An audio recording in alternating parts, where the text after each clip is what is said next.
ayyuhallazina amanu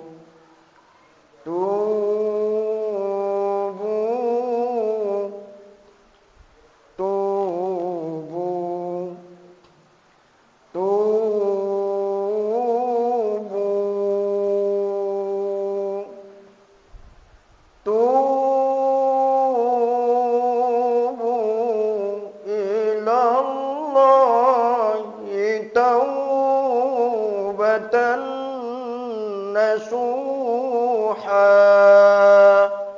Malam ini kita kaji taubat.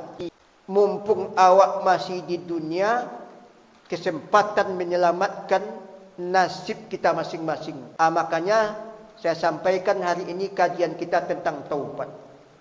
Ustaz, saya dulu mencuri, saya Ustaz, berzina. Saya sekarang tak pernah lagi zina. Itu namanya pakum, Pak.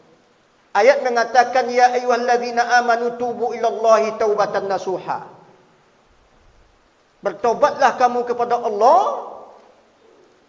Innallaha yuhibbut tawwabin wa yuhibbul mutatahhirin. Sesungguhnya Allah suka kepada orang yang tobat dan kepada orang yang suci. Tobat itu bagaimana? Imam Ghazali mengatakan tobat itu wajib. Kalau tidak pernah tobat sepanjang hidup, maka berdosa kita. Ada yang mengatakan sunat muakkad, sunat saja. Ada yang mengatakan sunat, kalau sunat muakkad itu hampir mendekati fardu ain. Saya cocok dengan pendapat Imam Ghazali, kalau kita tak pernah tobat sepanjang hidup walaupun satu kali, maka tanggunglah risiko nanti. Kalau ayat Al-Quran itu bapak-bapak, ibu-ibu bersifat universal, dibikin teoritis nih, Pak. Bagaimana cara taubat? Jadi taubat itu memiliki cara, nazariyah fiqhiyah. Kalau bagi saya, kalau itu tidak dilakukan, maka kita belum dikatakan taubat. Jadi antara istighfar dengan taubat itu beradik kakak, satu kesatuan, satu paket ya. Pertama, an-nadam, taubatun, menyesal. Menyesal. Kalau ibu-ibu balaki jolaki kini bacakak batangkah dalam rumah, apa kata ibu-ibu? Manyasah ambo balaki. Dulu pacaran ambo waktu SMP gagah dan ulang kayu. Itu menyesal, Pak. Jadi menyesal itu tak bisa dibikin-bikin. Tapi ada teoritisnya. Makanya Imam Ghazali dia ajarkan kita bagaimana cara menyesal. Pertama, az-zikru anidz-dzunub, mengingat-ingat dosa. Kalau apa-apa ibu-ibu kalau ingin menangis di hadapan Allah, bangun malam. Cobalah. Ya. Kalau tidak juga untayan air mata, Pak. Itu hatinya hati batu, Pak. Jadi mengingat dosa yang lalu. Ibu-ibu, bapak-bapak seketika dulu sekolah menengah musim cewek-cewek berpacaran. Kalau bahasa kampung kami, Pak, musim-musim cewek, anak-anak muda. Jadi menyesal, an-nadam anidz-dzunub, menyesali dosa.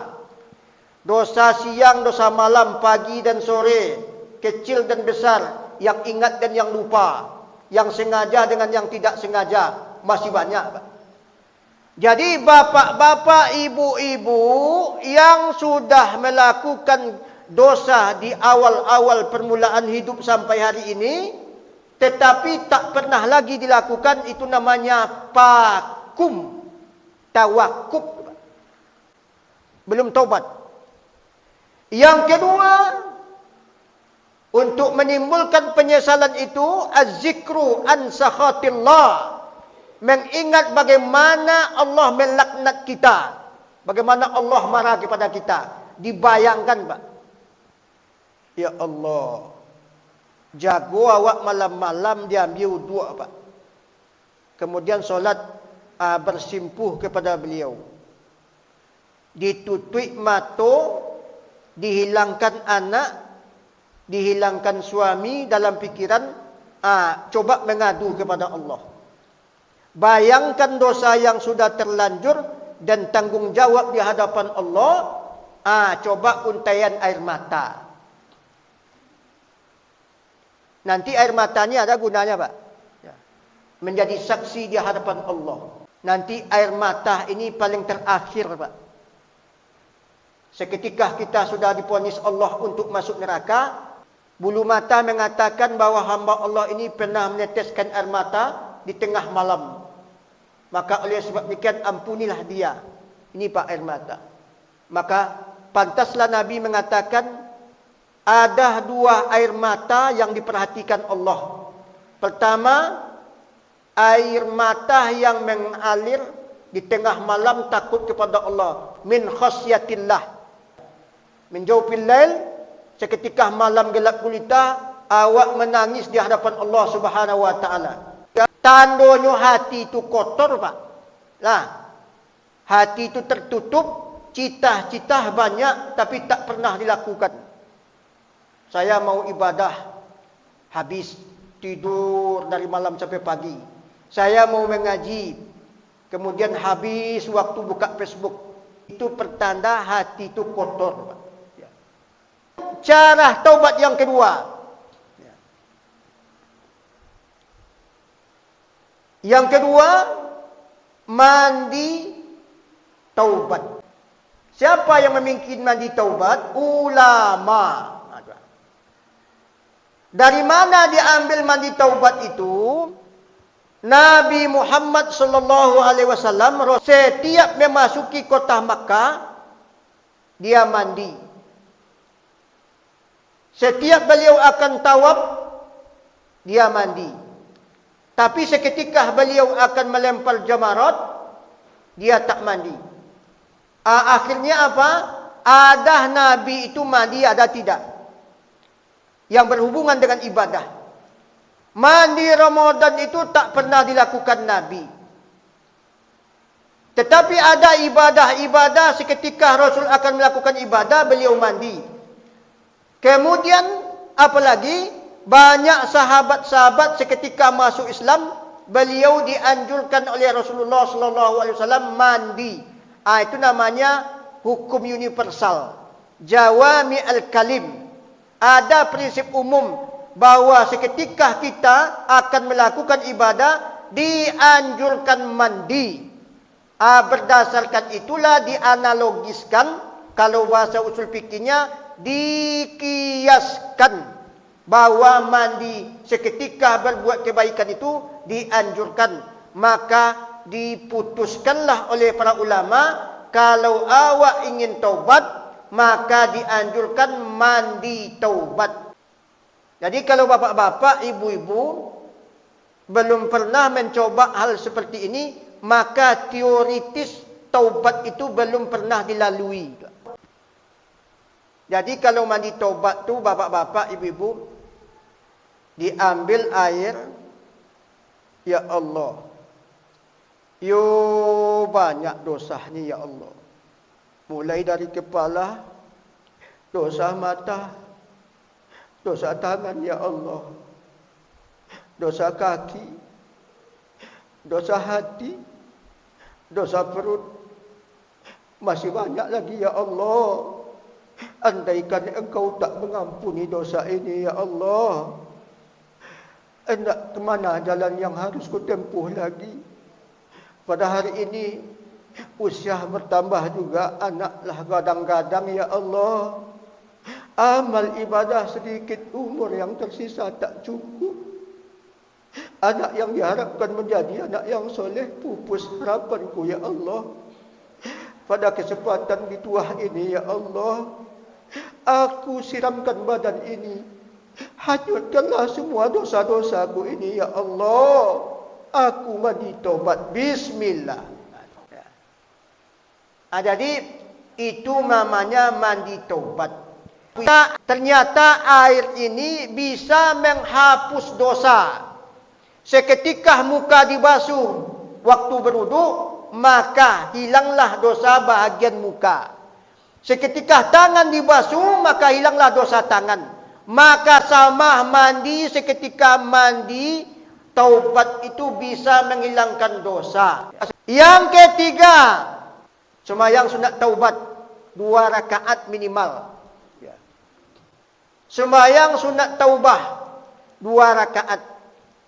Ma min abdin aznama zanban, tidak satu pun dari seorang hamba yang berbuat dosa illa, kecuali yaqumu, melakukan, wa yatatahharu, kemudian mensucikan badan, wa yusalli rak'ataini, kemudian solat 2 rakaat. Ini disimpulkan oleh ulama sembahyang sunat taubat.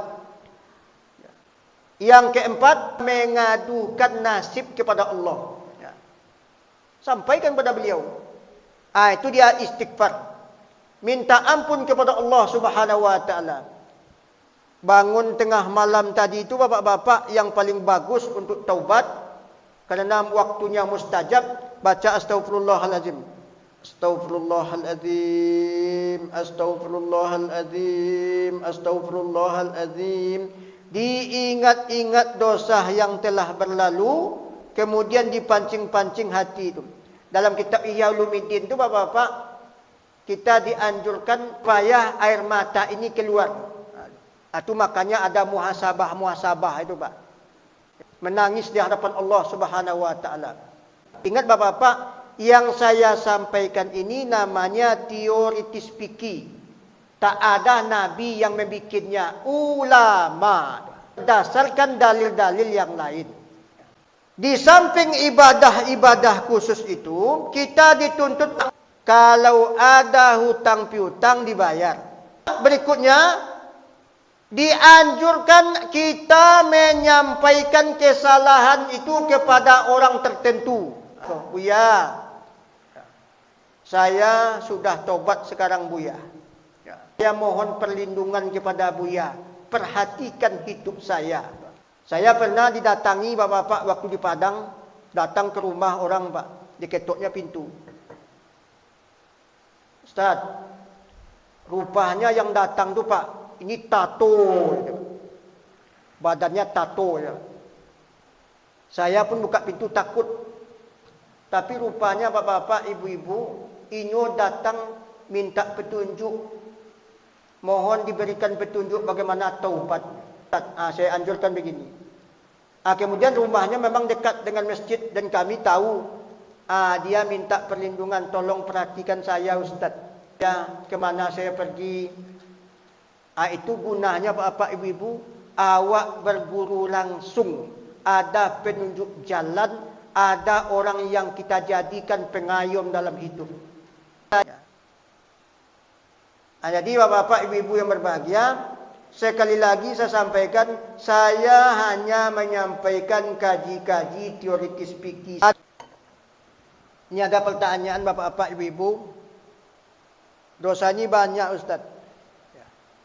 Apa perlu disampaikan satu-satu? Tak perlu